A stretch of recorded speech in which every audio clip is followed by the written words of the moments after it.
네, 기술적 분석입니다. 자, 시장 상황 빠르게 살펴보는 시간 가져보도록 하겠습니다. 자, 일단은 우리가 좀 지켜봐야 되는 부분은 이제 단기적으로 약간 튀어올랐던 이 채권 금리 같은 경우 어느 정도 상방을 유지를 하는가 이 부분에 조금 집중을 해야 될 것 같아요. 일단은 갭을 띄운 위치에서 아직은 유지를 하고 있는 상황이기 때문에 시장이 단기적으로 불안한 흐름으로 움직일 수가 있다. 라고 어제 말씀을 드렸습니다. 그래서 오늘 같은 경우도 시장이 그렇게 좋게 반응을 하지는 않았죠. 그래서 이 부분을 조금 집중을 해 보시면서 다시 이제 채권 금리가 추세선 하방으로 안정화되는 흐름이 나오는지에 조금 집중을 해 주시면 좋을 것 같아요. 자, 10년물 같은 경우도 비슷한 흐름입니다.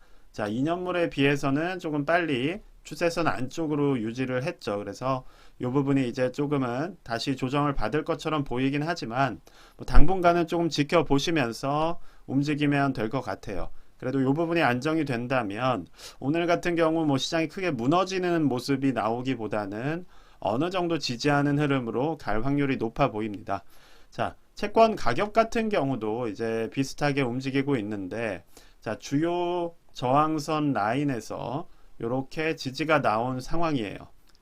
자, 이 빨간 선이 51선인데, 자, 장기적으로는 지금 201선에 막혀 있고, 단기적으로는 51선 저항이 지지가 나오는 구간이어서, 자, 여기서 어떤 방향성을 정할지, 즉, 채권 가격의 방향성에 대해서 지켜보시면 상당히 시장을 예측하는 데 도움이 되실 거라고 생각을 합니다.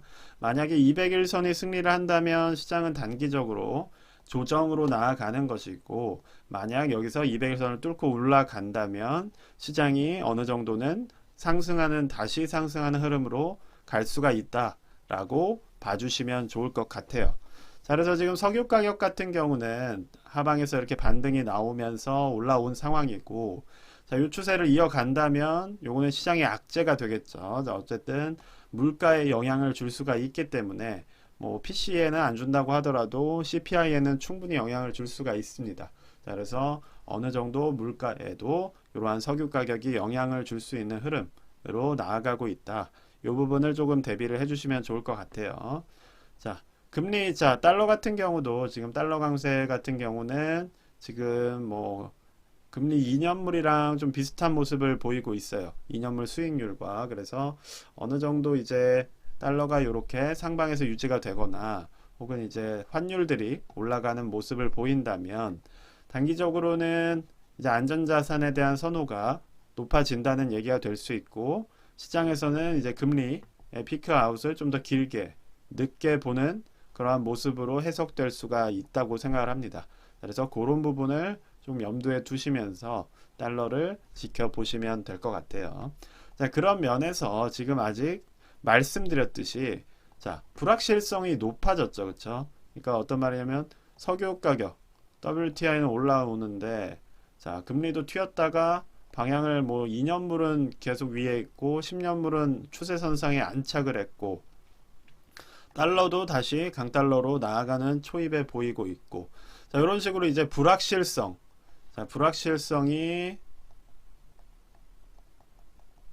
높아졌기 때문에 자, VBIX, 빅스 자체의 변동성 자체를 보여주는 지표죠. 그래서 어떻게 보면 즉 변동성 자체가 상당히 튀어오르고 있다. 그래서 어제 12% 가까운 이러한 VBIX 수치의 갭상승이 나온 모습이에요.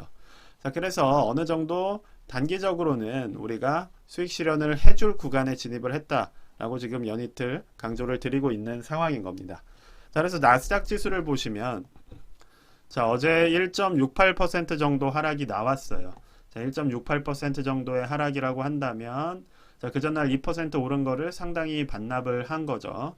자, 그렇다고 이제 어느 정도 이 매수세가 강하게 들어왔었기 때문에 이전처럼 이렇게 그냥 확 무너져 내리는 모습은 나오지는 않고 있어요. 그래서 오늘도 아마 조금은 지지하는 흐름으로 갈 수 있는 확률이 높다고 보여지고 자, 그렇지만 이렇게 이제 기회가 있을 때 실현을 하실 분들은 실현을 하시는 거고 투자 방법은 크게 이게 성향마다 다르다고 생각을 해요. 뭐 스윙으로 이제 포지셔닝을 이렇게 정리를 하시면서 정리 이런 식으로 하시는 분들은 자, 요런 거는 이제 지금은 어느 정도 매도에 관심을 가질 시기인 거고, 만약에 이제 모아 가시는 분이다 라고 한다면, 이제 매수했던 분들이라면 추가, 불타기는 이제 안 하는 거죠. 그쵸? 그리고 이제 하방으로 진행되는 과정에서 어느 정도 여기서 다시 모았던 돈으로 추가 매수, 즉 이런 식으로 물량을 늘려가는 투자도 가능하다는 겁니다.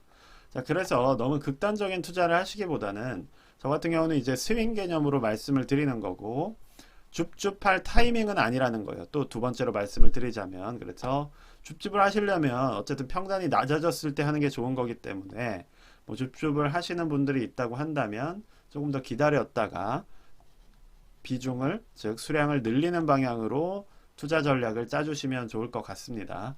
어쨌든 이제 하방에 200일선 지지 구간도 잡혀 있기 때문에 우리가 뭐 51선, 200일선이 다 하방에 있는 그러한 상황에서 굳이 뭐 모든 포지션 모아 가신다는 분들이 지금 모든 포지션을 청산하고 뭐 숏에 올인 이런 시기가 아니에요. 그거는 이제 이전 2022년 뭐 4월, 5월 뭐 요런 시기에 우리가 쓰던 전략인 것이지, 지금은 이제 그런 식의 전략을 세울 때가 아니라 그냥 차분하게 모아 가실 분들은 하방에서 모아 가시고, 스윙으로 투자하실 분들은 상방에서 어느 정도 에너지가 많이 진행이 됐다고 생각이 드시면 수익 실현을 하시면 되는 겁니다. 자, S&P 500, 다우존스 뭐 다 비슷한 상황으로 움직일 확률이 높아요. 다만 다우 같은 경우는 이제 나스닥이나 S&P 500이 조정을 받고 나서 오히려 혼자만 조금 이렇게 올라가는 그러한 식의 모습이 나올 수가 있습니다. 자, 그런 부분은 조금 염두에만 두시면 좋을 것 같습니다. 자, 그래서 이제 기술주나 반도체 역시도 비슷하게 움직일 것 같아요. 그래서 뭐 세배 레버리지를 투자하시는 분들이 있다면 어느 정도는 이제 조심을 해주시는 게 좋을 것 같고, 이제 숏 타이밍이라고 보시는 분들도 있을 것 같아요. 그래서 뭐 숏을 들어가시는 건 자유지만, 자, 이전과는 시장 상황이 좀 다를 수 있다. 즉 숏을 유지해서 수익 실현할 수 있는 구간 자체의 길이는 좀 짧아질 수 있다는 점은 염두를 해주시길 바랍니다. 자, 그래서 이제 뭐 개별 주식도 조금 살펴보자면, 이제 테슬라 같은 경우는 워낙 힘이 좋아서 계속 밀고 올라가고 있어요. 다만 이제 상방의 한계점은 1차적으로는 내려오고 있는 200일선 저항이라고 말씀을 드렸고, 자, 요 저항선 같은 경우 만나는 위치를 본다면 한 220달러가 이제 최대 저항 구간이 될 것 같아요. 그래서 어느 정도 뭐 머리 꼭대기에서 잡으실 분들은 쭉 가져가는 거겠지만, 어깨 정도에서 실현을 하실 분들은 실현에 관심을 가지셔도 좋을 것 같습니다. 자, 애플 같은 경우도 이제 계속해서 200일선 뚫고 올라온 상황이고, 다만 지금 애플 같은 경우는 계속해서 역배열 추세로 가고 있어요. 그 부분이 상당히 아쉬운 부분인데, 자, 보시는 것처럼 고점이 계속 낮아지고 있죠. 그렇죠? 저점 역시도 낮아지고 있는 구간으로 가고 있어서, 자, 이번에 200일선을 넘었지만 어느 정도 또다시 저항 구간에 부딪힐 확률이 있다는 점을 염두에 두시면서 투자를 하시면 될 것 같습니다. 그래서 저는 계속 말씀드리는 게, 테슬라나 애플 둘 다 여전히 역배열 구간이에요. 이게 뭐 정배열로 전환된 것이 아니기 때문에 투자 자체를 너무 올인하듯이 한다면 또다시 손해를 보게 될 위험성이 높다고 생각을 합니다. 그래서 지금 역배열 상승이 나온 모습이고, 지금 거의 나스닥에서 가장 많이 올라갈 정도로 4, 50% 올라갈 정도로 강한 대형주 중에서 가장 강한 흐름을 보였기 때문에, 자, 탐욕과 어떤 뭐 그런 것들을 생각했을 때 이제는 탐욕이 훨씬 더 큰 구간에 진입을 했겠죠. 자, 그렇다면 심리상 어느 순간에 투매가 나올 수가 있고, 그렇게 된다면 다시 또 무너져 내릴 수가 있다는 점을 항상 염두에 두셨으면 좋겠어요. 다만 이제 테슬라 같은 경우는 인공지능이나 전기차, 2차 전지 모든 좋은 미래 요소들을 다 하고 있는 그러한 기업이라는 점에서 상당히 좋은 평가를 받았다고 보고 있고, 그런 부분은 언제든 재평가를 받을 수 있죠. 다만 이제 저는 기술적 분석을 하는 사람이기 때문에 기술적으로 지금 이렇게 수직 상승을 했는데 이게 계속 이렇게 갈 거라고 생각하시는 건 오판입니다. 자, 이미 여기서 사신 분들은 조금 이제 팔 때가 됐나 라는 생각을 하시는 분들이 뭐 10분이 계시면 5분이 있을 수 있는 거예요. 뭐 미래 가치를 보면서 나는 쭉 간다라고 하시는 분도 있겠지만, 그거는 이제 사람마다 다른 거기 때문에 그러한 투자의 심리를 염두에 두시면서 어느 정도 이제 내가 어느 구간에서 진입하고 나올지 그런 부분들을 고민하실 시기라고 생각을 합니다. 네, 일단 오늘은 전체적인 좀 시황을 좀 말씀을 드렸고 제가 이제 목 상태가 좋지 않기 때문에 조금 좀 크게 말씀드리지 못한 점 죄송하게 생각을 합니다. 네, 일단 그래서 오늘 영상은 여기까지만 말씀드리도록 하겠고요. 영상이 도움이 되셨으면 구독과 좋아요 부탁드립니다. 감사합니다.